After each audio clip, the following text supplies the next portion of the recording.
Medina শরীফের মাটি আমার চোখে মুখে বুকে মাখিও,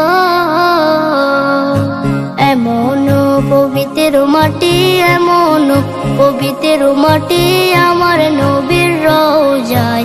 তোমরা যদি যাও গো মদিনায়, তোমরা যদি যাও গো মদিনায়। ইয়া রাসূলুল্লাহ ইয়া হাবিবাল্লাহ, ইয়া রাসূলুল্লাহ ইয়া হাবিবাল্লাহ।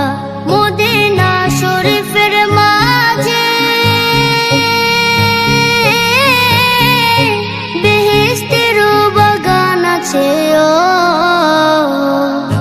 সেই বাগানে শুয়ে আছেন, সেই বাগানে শুয়ে আছেন প্যারা নবী মুস্তাফায়।